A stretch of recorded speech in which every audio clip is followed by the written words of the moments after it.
It has been nearly 1 week since former One Direction star Liam Payne died when he fell from the third story of a hotel in Argentina. A partial autopsy has taken place on Liam's body, but his father Jeff won't be able to take his son home until the final report is concluded.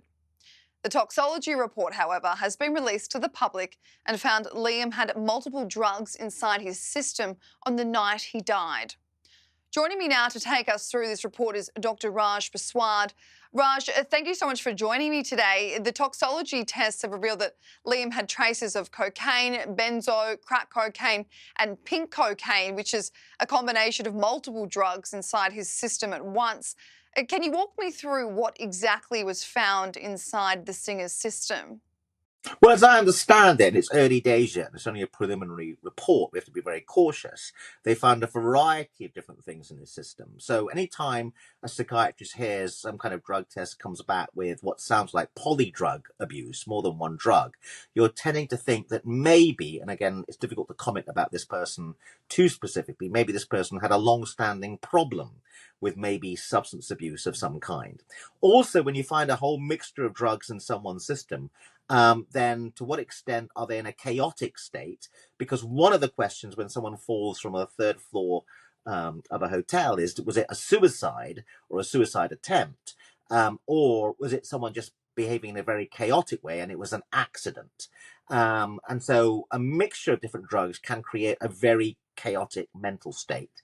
What's very interesting about the mixture is cocaine, of course, is not an uncommon drug of abuse, but diazepam is Valium. It's a sedative drug that's a prescription-only medication, particularly in the UK.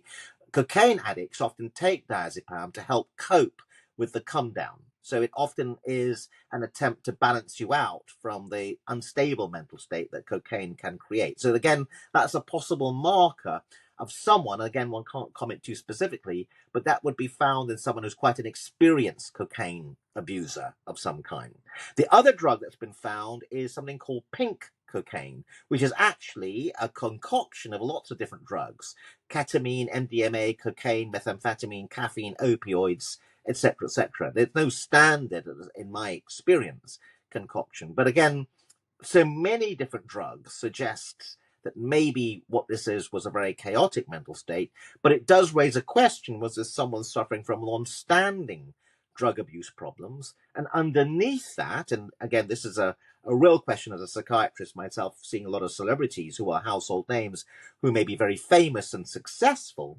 One of the questions is, was this person actually, in a sense, depressed? Because that often, drug abuse is something that happens because you're a bit low. What does a large cocktail and concoction of various drugs do to someone's system when taken together in the same way that Liam ingested it?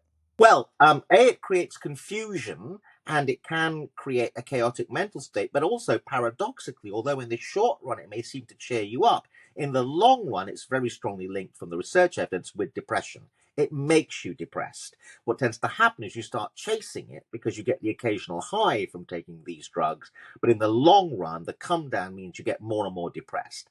Raj, there's been so many reports that Argentinian drug dealers were preying on Liam Payne while he was waiting in Argentina for his US visa, knowing that he had a past history of drug and alcohol abuse. Liam had reportedly been sober in the last few weeks while he was waiting for that visa. So I wonder, how much of a shock to the system is it for somebody's body who has been sober?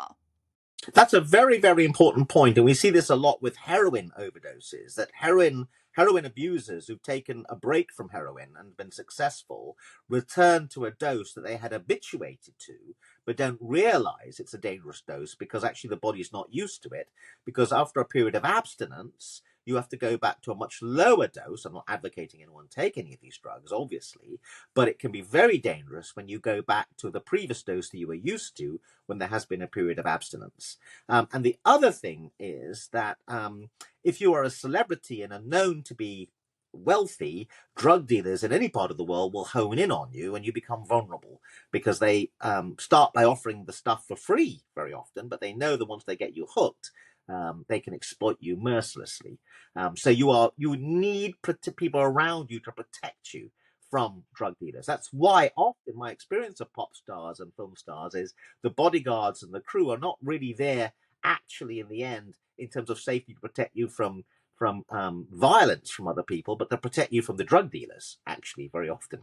What does a past history of drug and alcohol abuse do to someone like Liam who is trying to exercise sobriety? How tough is it on someone's mental strength to say no? Well, it's particularly tough to say no when you can afford it, and also when people know you're famous and you're in the hotel, even though many of these people check in under false names, etc., etc. What that means is people are chasing you down to deliver the stuff to you. So most ordinary drug addicts don't really have that problem in the way a celebrity has. The other thing is that celebrities are often under stress. They've got a record to finish by a certain deadline, or they have a performance to deliver, and that stress means you are more likely to turn to drugs as a way of dealing with the stress. So that's another reason why celebrities are particularly vulnerable. Finally, there's a final very deep and dark point to make, which is self-loathing. People who are successful and know that they have a talent and can deliver something to the world, in my experience as a psychiatrist treating many celebrities, end up with a darker and deeper self-loathing because they abuse drugs and know that actually it's taking and destroying their talent. And so there's a deeper self-loathing. So they get into a vicious spiral of depression, and then the drugs help alleviate for a short while, but then contribute to their dysfunctionality. And it's a spiral into a very dangerous situation where either chaos and an accidental thing occurs which kills you, or you become actively suicidal, which is obviously very dangerous. Raj, Liam had been acting erratic, according to hotel workers, breaking items in the lobby and in his room, so much so that management actually called the police for fear that Liam might be in danger before he did die. Could this have been a cry for help from Liam to be creating so much noise? I think it's very interesting that we've learned this, that the receptionist called 911 to call the police and said it sounds like someone's tearing the room apart. In other words, whatever was happening in that room was so noisy that it drew attention from outside. My experience of this situation is often that's an unconscious cry for help. In other words, why would you tear the room apart in a way that's so noisy that you're bound to get an intervention, a knock on the door, people are bound to call the police? Maybe it's an unconscious cry for help. Maybe you're hoping to create the conditions where someone intervenes and saves you from yourself. That's a very common situation. So was this really an unconscious cry for help? Some reports suggested that Liam was either semi-unconscious or completely unconscious when he fell from the third floor hotel balcony. Is it likely that all of these drugs inside him would have caused him to have no knowledge of what was actually going on? We don't know, and we're speculating, but it's very important to have this conversation to try and um, uh, educate people so they don't fall into the same problems, and to see where drug abuse leads and where depression leads, because it can lead to a very dark place. I think it's highly likely that this person was so unconscious or delirious that they wouldn't have known what was going on at all, and that may be why they ended up falling out of this window, I think.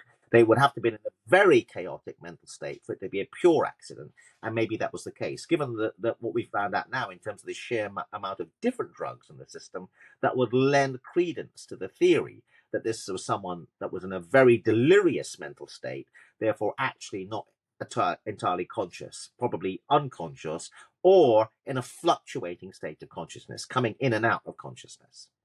Liam's initial autopsy indicated that he had suffered internal and external hemorrhages and multiple traumatic injuries from falling from the balcony. Is the height of the third-story balcony enough to kill anyone, or is it the way in which he fell? Oh, we don't know. We don't know. I mean, if you're falling in an unconscious state, you can't protect yourself. That's what people are falling. They can sometimes try to protect themselves by reaching out or approaching the fall in a different way. But if you fall completely unconsciously, then you can fall head first, for example, and break your neck, etc., etc. You have very little ability to control the type of fall. If you're conscious, then you can make some kind of effort mid-fall to try and protect your head, etc., etc. But it's very difficult to speculate. But I think that falling from any height is extremely dangerous, particularly if you fall on a very hard concrete surface. It's the nature of the surface, the sudden physics of the deceleration that is really very damaging to bodily tissue. If you fall from a great height onto a very soft, forgiving surface, it's amazing the heights that people can fall from and survive.